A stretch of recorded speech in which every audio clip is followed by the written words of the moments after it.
Boa tarde a todos, espero que todos estejam bem, que todos tenham uma excelente quarta-feira.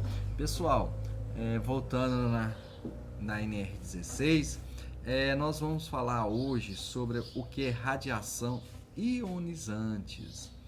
Radiação ionizantes ou não ionizantes são ondas eletromagnéticas ou partículas que se propagam com uma determinada velocidade.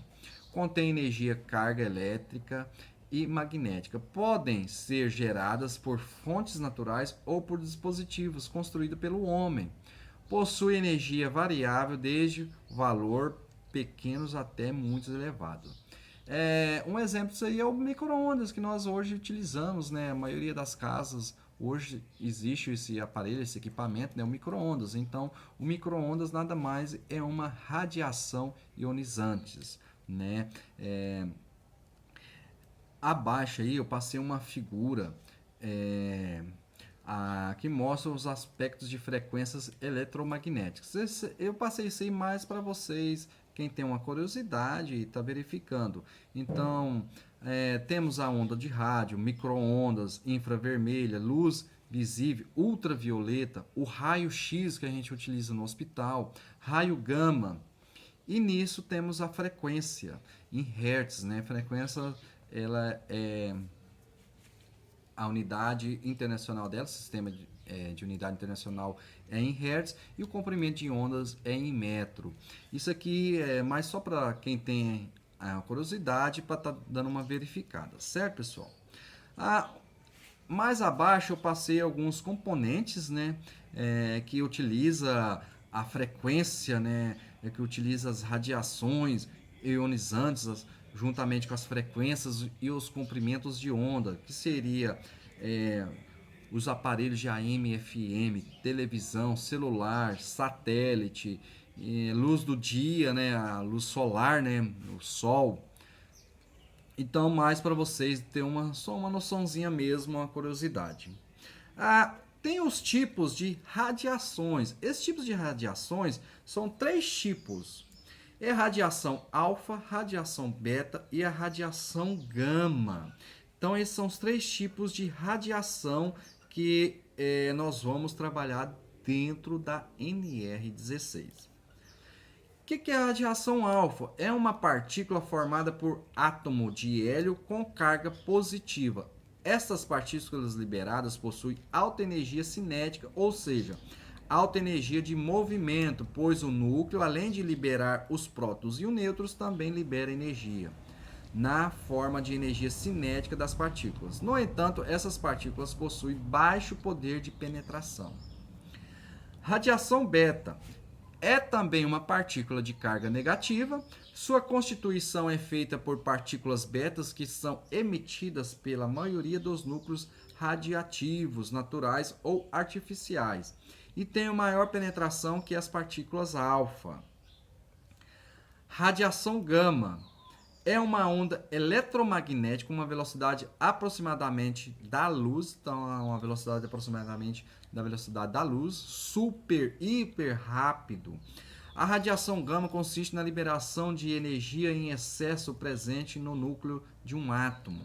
E a liberação é feita na forma de radiação eletromagnética com energia definida, ou energia quântica. Isso é mais só uma definição para vocês estar ciente o que está falando. Lá na NR16 fala sobre tipos de radiação. O que é isso? Eu nunca ouvi falar. Então, isso aqui mais é só um conceito para você estar ciente o que vocês estão estudando.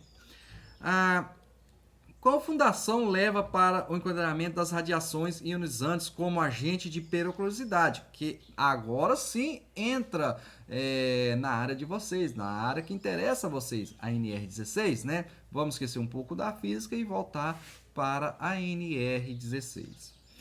Considerando-se a existência pela portaria ministerial AMTE número 519/03, entende-se como atividades perigosas envolvendo radiações ionizantes. Produção, utilização, processamento, transporte, guarda, estocagem, manuseio de materiais radiativos, selados e não selados, de estado físico de forma química, quaisquer naturais ou artificiais. Então, tudo isso agloba na NR16. Todos esses exemplares entram na NR16 conforme a portaria ministerial da MTE número 518/03.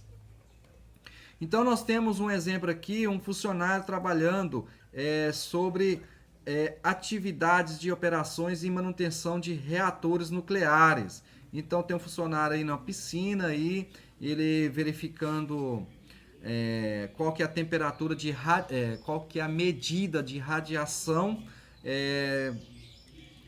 nessa usina nuclear. Então ali entra a NR16. Ele está exposto a radiação. Atividades de operação e manutenção de aceleradores de partículas. Atividades de operação com aparelhos de raio-x com irradiadores de radiação gama, beta ou de nêutrons. Então, essa atividade aqui, ela entra desde irradiadores de radiação gama, beta e de nêutrons. Agora, uma atividade que a gente utiliza muito no Brasil, né? Porque essas três primeiras nós até que não utilizamos muito, principalmente a de atividade de manutenção de reatores nucleares. Nós só temos uma usina, né? Uma não, duas usinas nucleares que ficam em Angra, que é a Angra 1 e Angra 2. Então, ali a usina nuclear, nós trabalhamos com reatores nucleares, onde tem essas piscinas para resfriar os núcleos, onde que está aí a radiação, né? Então tem que resfriar, porque se chegar a uma alta temperatura eles começam a vazar e pode explodir, e onde contaminar ali uma grande área. Então essas piscinas nada mais é para resfriar esses núcleos. Esse exemplo que eu passei de acelerador de partículas, isso nós não temos no Brasil. Nós temos um só protótipo na USP, em São Paulo, Universidade do Estado de São Paulo. Nós temos na Escola de Engenharia, nós temos um protótipo de acelerador de partículas. Então, nós também não vamos trabalhar, mas porém nós temos que estar ciente. Atividade de operações com aparelhos de raio-x, com irradiadores de radiação gama, beta e de nêutrons. Esse nós trabalhamos sim no Brasil, temos no Brasil. Mas o que mais temos no Brasil é atividades de medicina nuclear. Isso sim, nós temos muitos equipamentos no Brasil. Temos também as atividades operacionais com aparelhos de raio-x, isso aí também temos muito no Brasil, né? Mas com a tecnologia avançando, nós temos muita atividade de medicina nuclear. A decomissionamento de instalação nucleares e radiativos. Isso aqui, nós temos um caso, né, em Goiânia, onde que aconteceu uma fatalidade muitos anos atrás, na década de 80, 90, sobre o césio, né? Então pegaram ali aqueles lixos ali que ficou contaminado. A gente chama de lixo os contaminantes, né? Roupas de pessoas, itens pessoais das pessoas que ficaram contaminados com o agente, né? O césio, e fizeram um local, umas tumbas, né? Fala até tumbas chumbadas de aço junto com concreto, e armazenou esses equipamentos, esses materiais que estavam contaminados, e trabalha pessoal lá diariamente para estar medindo o índice de radiação, né? Desculpa. Um exemplo bem clássico é a usina nuclear de Chernobyl, na Ucrânia, onde que explodiu os radiadores. Nossa, garganta, desculpa, gente. Onde que explodiram a usina, e ali uma cidade inteira ficou contaminada. Então a população teve que sair, e isso leva anos e anos para descontaminar. E ela é isolada, e também tem as pessoas que trabalham fazendo as medições diárias sobre a radiação. Decomissionamento de minas, moinhos e usinas de tratamento de minerais radiativos. Isso sim nós temos muito no Brasil, principalmente no estado de Minas Gerais. Então, pessoal, a aula de hoje da NR foi mais, o NR16 foi mais sobre para vocês saber os tipos de radiação. Conforme eu falei para vocês, ela entra na NR16 conforme a portaria ministerial da MTE número 518/03. Então, é um componente muito chato, entra muito física, eu sei disso, não é a intenção, né? O componente é sobre normas regulamentadoras, mas porém vocês têm que estar sabendo um pouco sobre o conceito, tá, pessoal? Então é isso aí, a aula de hoje foi isso aí, pessoal. Qualquer dúvida estou à disposição na plataforma, no WhatsApp, e todos tenham uma boa aula.